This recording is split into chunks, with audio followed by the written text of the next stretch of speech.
Morning students. Today we will discuss about हम chapter करेंगे pharmacy act जो हमारे फार्मास्यूटिकल जूरिस्प्रूडेंस में है और ये चैप्टर 3 है फार्मेसी एक्ट। और हम now will we start the pharmacy act in order to regulate the practice of pharmacy in India. The pharmacy act was passed in 1948. The act has been divided into 5 chapters and 46 sections. It has uh, it has it has been amended in major way the Pharmacy Act in 1976 and minor way in 1959 and 1981. The act extends to the whole of India except the state of Jammu and Kashmir. हमारे जो मतलब जो pharmacy act है, world war लगने से पहले कोई भी फार्मेसी एक्ट नहीं था। तो वो पहले क्या होता था, जैसे वर्ल्ड वार लगी तो वहाँ लोगों की जो मेडिसिन की थी वो खपत बढ़ने लगी। खपत बढ़ने से जो कोई भी होता था तो वो हर कोई ट्रीटमेंट करने लगता था। तो जो भी कोई भी मतलब जो सिस्टम था उसको प्रॉपर वे में यूज़ करने के लिए बनाया गया फार्मेसी एक्ट। और जो एक्ट है वो इंडिया में पास हुआ 1948 में। और जो इनका एक्ट है वो 5 चैप्टर में 46 में डिवाइड किया गया। और इसकी जो अमेंडमेंट क्या होते हैं, चेंजेस, मतलब जो मेजर वेज फार्मेसी में अमेंडमेंट 1976 में, 1959 में, 1981 में। तो इसमें मतलब चेंजेस होती रहती हैं। जैसे भी कोई भी रूल अच्छा नहीं है तो भाई इसको चेंज कर दो, ये वो चेंज करती है। जो भी सर अपनी फार्मेसी काउंसिल ऑफ इंडिया में अगर उनको कोई लगे तो वो चेंज कर सकते हैं, उनको बोलते हैं amendment. The constitution of pharmacy council of India and state pharmacy council the prescribing of the minimum standard of education required for qualifying as a pharmacist। तो भाई उन्होंने क्या किया, उसको एक जो फार्मेसी एक्ट है उस पर उन्होंने एक अपना क्वालिफाइड पर्सन बना दिया। जैसे कि हमको फार्मासिस्ट बनने के लिए जो मिनिमम क्वालिफिकेशन है, मेडिकल किया होना चाहिए और उसको डी फार्मेसी की हो और जब बी फार्मेसी की हो तो वो फार्मासिस्ट बन सकता है। जैसे भी जो मतलब कोई भी पहले होते थे जो 1948 के पहले हर कोई भी दवा दे देता था, कोई भी वैद्य दे देता था, कोई भी जो मतलब कोई भी जैसे था उसको दवा देता था। तो उसको जो चेंजेस करने के लिए उन्होंने ये फार्मासिस्ट क्वालिफाइंग एजुकेशन ज़रूरी है। The registration of the pharmacist by the state pharmacy of council, ठीक है। The maintenance of disciplinary control over the profession of a pharmacy, dispensing of the prescription of registered medical practitioners only by the registered pharmacist। आगे क्या है, the pharmacy council of India. Pharmacy council of India में क्या है, जैसे कि हमारे जो हमारे जितने भी एग्ज़ाम हैं, जैसे कि जो भी होता है सिलेबस है, जहाँ मतलब पीसीआई होती है, उसको जो भी मतलब कॉलेजेस को अप्रूवल देना है, रजिस्ट्रेशन देना है, वो सब उस पर पीसीआई पे आधारित होता है। जो इसको देनी है नहीं देनी है, जहाँ इसका मतलब जो भी क्वालिफिकेशन जो मेंटेनेंस करती है वो पीसीआई करती है। The pharmacy council of India in central council was first constitute by the central government in 1949 और रिकॉन्स्टिट्यूटेड है every 5 year and constitute by the following. जैसे हमारे 5 साल में एक जो सरकारें होती हैं वो 5 साल के लिए चुनी जाती हैं, ऐसे ही इसको 5 साल के लिए चुना जाता है। और इसमें आगे जो मेंबर्स होते हैं उनको डिवाइड किया जाता है। जैसे कि एक आगे होंगे, इनके 3 मेंबर होते हैं, इलेक्टेड मेंबर और नॉमिनेटेड और x officio member. Elected member हम पढ़ लेते हैं। इलेक्टेड मेंबर वो होते हैं जो चुने जाते हैं, जैसे हम वोट डालकर जब मतलब इलेक्शन होती हैं वो उनको हम चुनते हैं और वो उनको हम चुन सकते हैं। और उनकी जो क्वालिफिकेशन होगी वो एटलीस्ट केमिस्ट्री के टीचर हों या फार्मेसी के हों, फार्माकोलॉजी के हों, तो वो इलेक्टेड मेंबर में चुने जाते हैं। आगे 6 member included at least 1 teacher each one pharmaceutical chemistry, pharmacy, pharmacology, and pharmacognosy on the teaching staff of Indian University or affiliated college granting degree or diploma in pharmacy. These member are elected by the university. ये UCI elect करती है इन लोगों को, ठीक है, जो university होती है हमारी वो उनको ग्रांट करती है। जो 6 मेंबर होते हैं, और आगे जो 1 मेंबर है वो इलेक्टेड किया जाता है। 1 member is elected by the medical council of India from the amongst its members, and 1 member who shall be registered pharmacist to represent each state elected by state council from amongst its members। ठीक है students, आगे है हमारा nominated member. Nominated का है जो सरकार द्वारा भेजे जाते हैं बंदे भी, हाँ भी ठीक है, ये हमारे बंदे हैं, हमें इनको मतलब भेज रहे हैं, जो मतलब प्रोफेशन में होते हैं उनको वो सरकार भेजती है।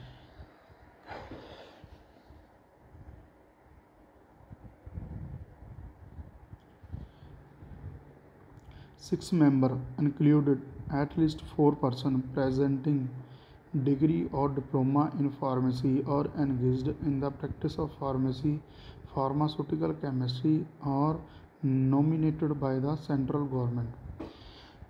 ठीक है स्टूडेंट्स, जो 6 मेंबर होते हैं पर्सन जो डिग्री या डिप्लोमा होल्डर होते हैं वो pharmacy nominated by central government through nominate किए जाते हैं।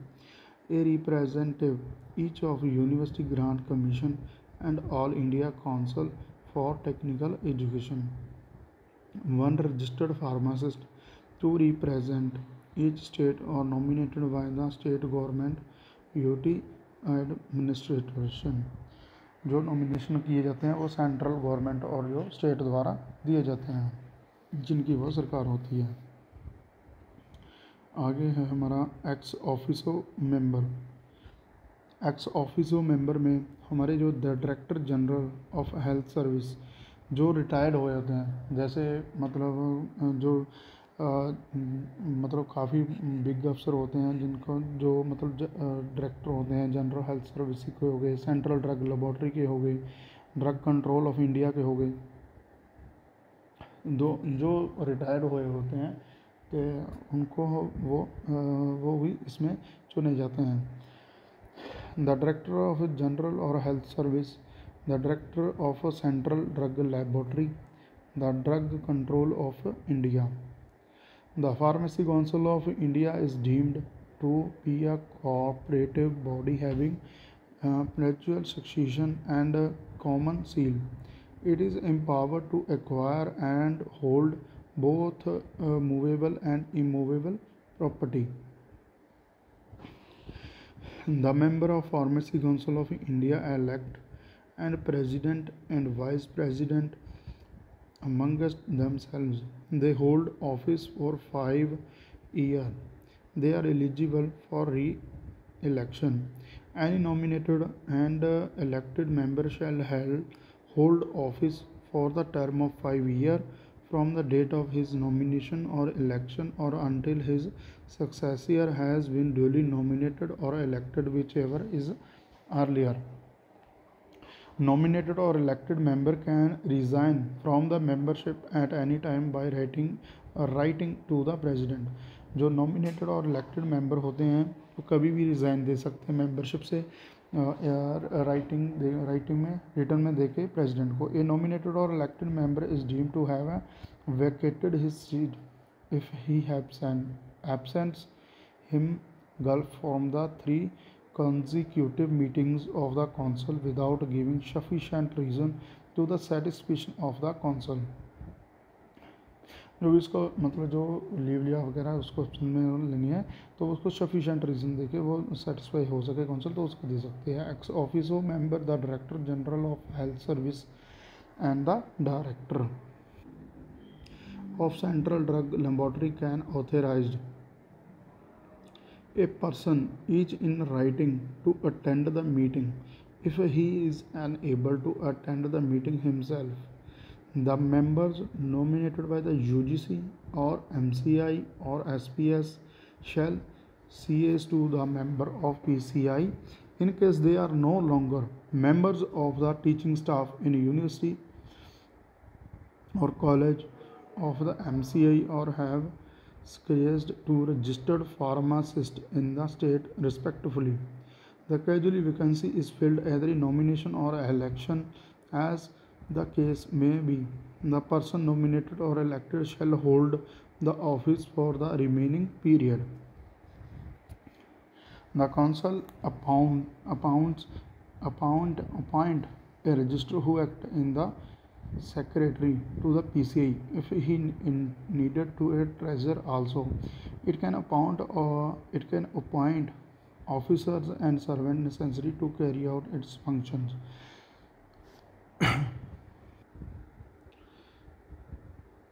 With the pure sanction of the central government. The remuneration and allowance to be paid to all its members. The pay and allowance and other conditions to service of the officer and servants of the councils. The PCI has to constitute the executive committee consisting the president, chairman of committee and vice president of ex officio and 5 other members elected by the PCI amongst its members. The executive committee is empowered to reconstitute from amongst its members other the committee for such a general or special purposes. आगे हम इसके functions पढ़ेंगे. Function क्या है? The PCI makes the education regulation prescribing the minimum standard of education required for qualification as a pharmacist. जो PCI जो make education regulation करेगी वो मिनिमम एज ए फार्मासिस्ट हो. It approve the courses of study and examinations after inquiry and satisfaction of the council. It maintains the central register of pharmacists in the prescribed manner.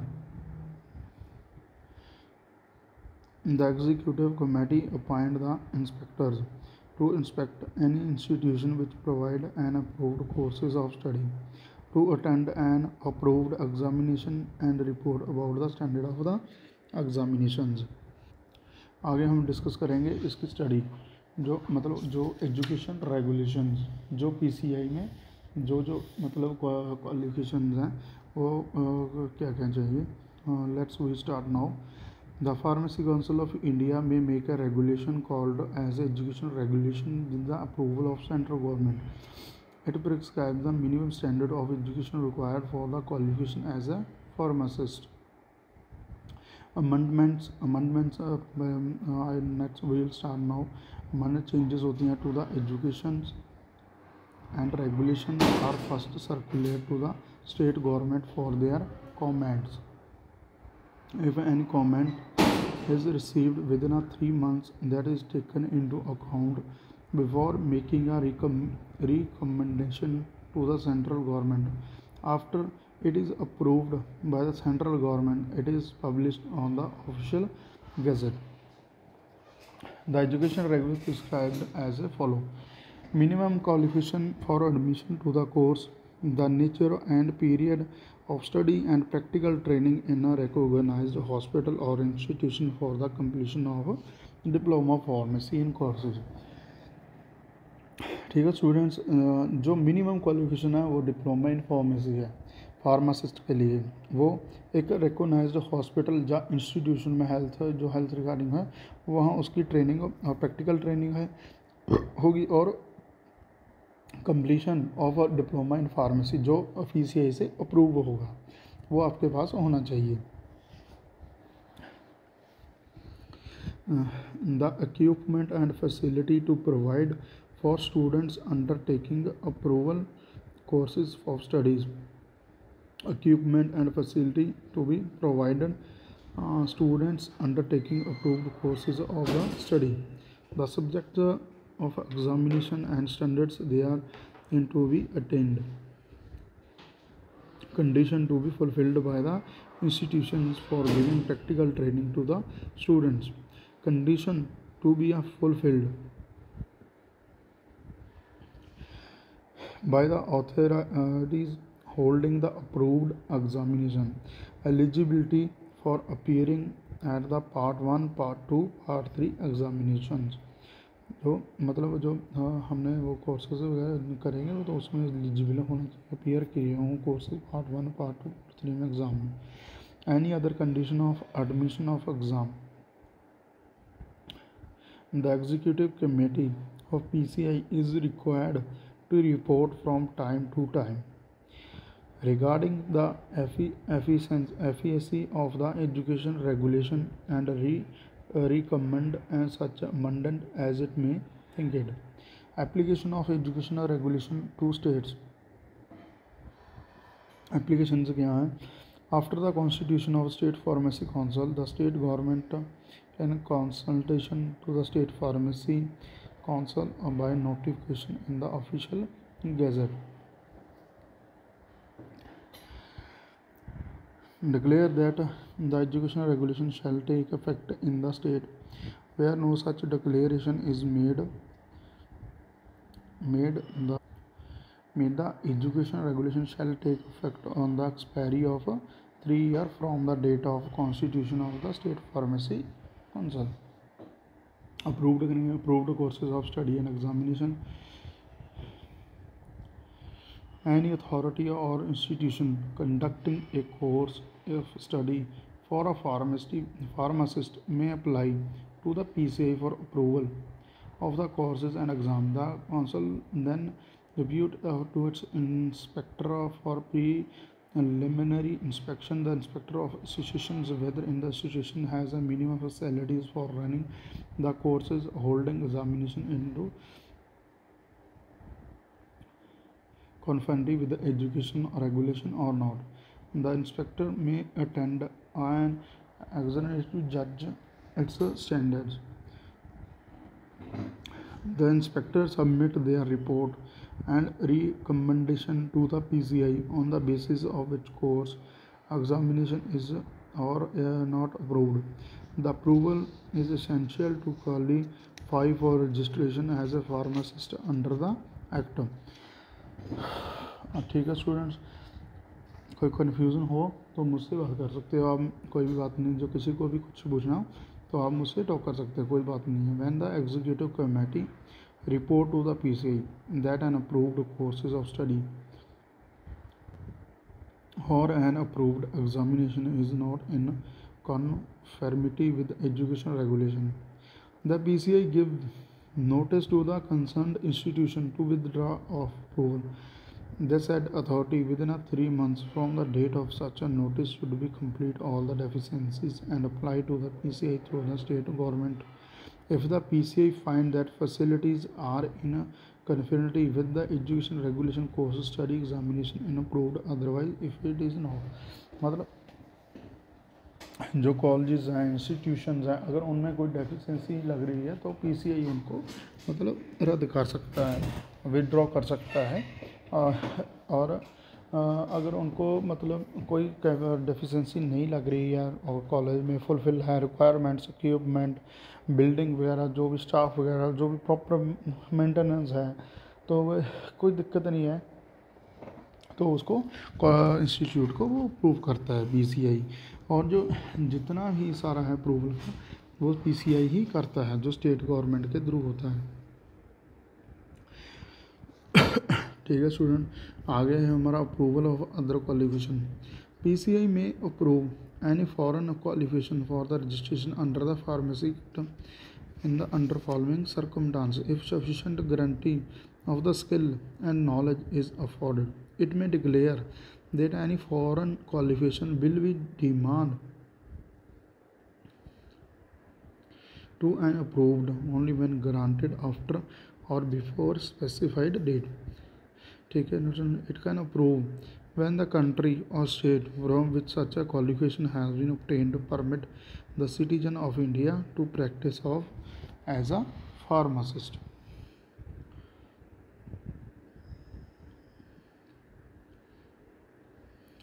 ठीक है students, ये तो हमारा था वो जो subject है फार्मेसी जूरिस का फार्मेसी एक्ट.